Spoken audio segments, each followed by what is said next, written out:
Dear student, इस chapter को आपको जितने भी क्लास हैं सब में यूज कर सकते हैं, चाहे वो 8 हो, 9 हो, 10 हो, 11 हो, 12 हो, पार्ट 1, पार्ट 2, पार्ट 3। जब इवन कि आप एमए कर रहे हो तो भी ये चीज़ें आपको ज़रूरत पड़ेगी। तो इन्वायरमेंटल स्टडी बहुत ज़रूरी है। इसे आप थोड़ा सा ध्यान से पढ़ेंगे तो सभी एग्जाम को आसानी से टैकल कर लेंगे। आइए हम लोग शुरू करते हैं इन्वायरमेंटल स्टडी या आवर इन्वायरमेंट, जो कि क्लास 10 के चैप्टर नंबर 15 है। ठीक है, इसमें आपको हमारा पर्यावरण, जो हमारे आसपास के एक पर्यावरण है, उसके बारे में पढ़ना है। सबसे पहला क्वेश्चन आता है कि इन्वायरमेंट क्या है या पर्यावरण का अर्थ क्या है। तो पर्यावरण वह सब कुछ है जो हमारे आसपास है, चाहे वो हमारे आसपास कुछ भी हो, गाड़ी घोड़ा, पेड़ पौधा, गाय बैल, जानवर, कुआं तालाब, जितना भी चीज हो, मिनरल्स हो, वो सारा चीज आपका पर्यावरण के अंतर्गत आता है। अब पर्यावरण को दो भागों में बांटा गया है। पहला जैविक कंपोनेंट और दूसरा अजैविक, यानी कि बायोटिक कंपोनेंट और अबायोटिक कंपोनेंट। बायोटिक में आपको लिविंग थिंग आता है और एबायोटिक में नॉन लिविंग थिंग आता है। हिंदी में निर्जीव वस्तुएं और सजीव वस्तुएं कहलाता है। तो आइए हम इसे बारी बारी से समझेंगे। सजीव वस्तुओं में क्या आएगा और निर्जीव वस्तुओं में क्या आएगा, जैविक घटक में क्या आएगा और अजैविक घटक में क्या आएगा। तो ऐसी सारी चीजें जो जीवित होते हैं उसे जैविक घटक कहा जाता है। जैसे प्लांट्स, एनिमल, ह्यूमंस, बैक्टीरियाज, जितने भी सारी चीजें होती है उसे हम लोग बायोटिक कहते हैं या फिर उसे जैविक घटक कहते हैं। वहीं पे नॉन लिविंग थिंग, अबायोटिक या अजीवित चीजों में से आ जाएगा एयर, वाटर, सॉइल, सनलाइट। ठीक है, यानी कि हवा, पानी, मिट्टी, सूरज की रोशनी, पत्थर, जितने भी चीजें आप मिनरल्स वगैरह देख रहे हैं जिसमें जान नहीं है, वो सभी चीजें आती है अजैविक या एबायोटिक में। ठीक है, हाँ, both are necessary for life, और ये दोनों चीजें हमारे जीवन के लिए बहुत ज्यादा इंपॉर्टेंट है। ठीक है, तो जहां पे ये दोनों चीजें आपस में मिलजुल कर समन्वय बनाकर अपने जीवन को आसान करते हैं, उसे ही कहते हैं पारिस्थितिकी तंत्र, जो कि इंग्लिश में कहते हैं उसे इकोसिस्टम।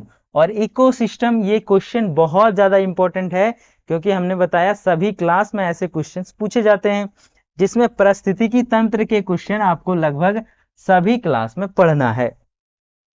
तो पारिस्थितिकी तंत्र क्या है? तो जीवित और अजीवित घटक मिलकर जहां कार्य करते हैं उसे ही कहते हैं क्या? तो इकोसिस्टम या पारिस्थितिकी तंत्र। जैसे अगर एक जानवर है, उसे पानी पीने के लिए तालाब में जाना पड़ेगा तो तालाब भी आवश्यकता है। हवा लेने के लिए ऑक्सीजन की जरूरत है, सांस लेने के लिए तो ऑक्सीजन भी जरूरत है। उसे घास चरना है और घास को जरूरत है सूर्य की रोशनी की, तभी वो उगेगा। तो ये सारी चीजें जहां पे living thing, non living thing आपस में मिलजुल कर रहते हैं और अपने जीवन को आसान बनाते हैं, उसे कहते हैं पारिस्थितिकी तंत्र। ठीक है, उदाहरण के लिए फॉरेस्ट जंगल में देखिए आप, जीवित और अजीवित, सजीव और निर्जीव दोनों चीजें पाया जाता है। फिर पोन हो गया, ठीक है, उसी तरह से पोंड हो गया तालाब, तालाब में भी निर्जीव और सजीव दोनों मिलकर रहते हैं। ठीक है, जैसे पानी निर्जीव हो गया, मेढक, मछलियां सजीव हो गया, पत्थर निर्जीव हो गया, फिर ये जो छोटे छोटे पौधे, कमल के फूल वगैरह सजीव हो गया। ग्रासलैंड में भी ऐसी ही चीजें होती है, मिट्टी आपका निर्जीव हो गया लेकिन घास सजीव हो गया, घास को चरते हैं घोड़े, बैल, बकरियां, वो सब सजीव हो गया। तो सारी चीजें जहां पे आपस में मिल के रहते हैं उसे ही कहते हैं पारिस्थितिकी तंत्र। इंपॉर्टेंट इसमें रहता है कुछ उदाहरण, तो फॉरेस्ट लिख सकते हैं, पोन लिख सकते हैं, पोंड लिख सकते हैं, ग्रासलैंड लिख सकते हैं, ये सभी चीजें आपके सामने है। अभी हम लोग फूड चेन के बारे में पढ़ेंगे। अब ये फूड चेन क्या है भाई? तो जहां पे खाना एक दूसरे का एक दूसरा कोई बन रहा है उसे ही फूड चेन कहते हैं। लाइक फॉर एग्जांपल देखिए, यहां से शुरू करते हैं। घास को खाता है हिरन और हिरन को खा जाता है शेर। ठीक है, तो ये एक फूड चेन हो गया। घास जो है वो डियर का फूड है, वहीं पे डियर जो है वो टाइगर का फूड है। इसी तरह से बनता है फूड चेन, यानी कि वन ऑर्गेनिज्म ईट्स अनदर, जहां पे एक जीव दूसरे को खाते हैं और एक चेन बना देते हैं, उसे ही कहते हैं फूड चेन, या हिंदी में कहते हैं खाद्य श्रृंखला। क्या कहते हैं? खाद्य श्रृंखला। इस तरीके से देखिए, शेर भी है, डियर भी है, ह्यूमन भी है। ह्यूमन भी खाता है, जैसे बकरियां घास खाती है और बकरियों को आदमी खा जाता है। वहीं पे हाथी की बात करें तो हाथी घास को खाता है और हाथी को कौन खा जाता है? टाइगर खा जाता है। ठीक है, तो इस तरीके से एक चेन बन जाता है प्रॉपर तरीके से, और उसे ही कहते हैं फूड चेन। यहाँ पे फॉरेस्ट में फूड चेन है कि घास को डियर खाएगा, हिरन, और हिरन को बाघ खा जाएगा। वहीं पे फार्म की बात करें, वहां भी एक फूड चेन बनता है, जैसे अनाज उपजाए, बकरियां खाया, बकरियों को आदमी खा गया। ठीक है, ये सारी चीजें इस तरीके से हम लोग एक चेन बना लेते हैं आपस में, उसे ही कहते हैं फूड चेन। आगे है फूड वेब की बात करते हैं। एक जाल हो जाता है फूड का, खाना का, खाद्य जाल जिसको कहते हैं, वो भी आप देख सकते हैं। जैसे यहाँ पे देखिए चूहा है, चूहा को लोमड़ी भी खा जाएगा, बाज भी खा जाएगा, उल्लू भी खा जाएगा, सांप भी खा जाएगा। ठीक है, वहीं पे अगर खरगोश की बात करें तो खरगोश को लोमड़ी खा जाएगा, बाज खा जाएगा।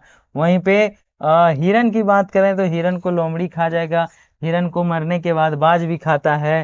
फिर अगर यहाँ पे टिड्डा हो गया, टिड्डा को मेढक खाता है, मेढक को सांप खा जाता है। उसी तरह से यहाँ पे मकड़ी हो गया, मकड़ी को इस तरीके से हम लोग देख सकते हैं कि मकड़ी को मेढक खाता है, मेढक को सांप खा जाता है। ठीक है, और इस तरह से एक जाल बन जाता है, एक दूसरे को यहाँ पर खा रहा है, ये इसको भी खा रहा है, उसको भी खा रहा है। तो इस तरीके से हम लोग क्या कर सकते हैं कि एक खाद्य जाल का निर्माण हमारे मस्तिष्क में, मतलब वैकल्पिक रूप से निकल आता है, और इसे ही कहते हैं एक ऐसा जाल जो मतलब खाद्य पदार्थों से मिलकर बनता हो, या फिर उपभोक्ताओं और खाद्य पदार्थों से मिलकर बनने वाले जाल को खाद्य जाल कहते हैं। इस तरीके से हम लोगों ने इतना चीजें पढ़ा। ये जो ट्रॉपिक लेवल है इसे हम लोग नेक्स्ट वीडियो में करेंगे, क्योंकि वीडियो थोड़ा लंबा हो जाएगा। तो नेक्स्ट वीडियो में बने रहेंगे आप लोग, वहां पे हम लोग ट्रॉपिक लेवल यानी कि पोषी स्तर के बारे में पढ़ेंगे। यहाँ तक वीडियो अच्छा लगा हो तो लाइक कर दें, नए हैं तो सब्सक्राइब करें, बेल आइकन प्रेस करें, ताकि जितने भी वीडियो अपलोड होगा आप तक आसानी से पहुंच जाएगा। मिलेंगे, आशा करते हैं ये सारे क्वेश्चन समझ में आ गया होगा। तो मिलेंगे नेक्स्ट वीडियो में, तब तक के लिए टाटा बाय बाय।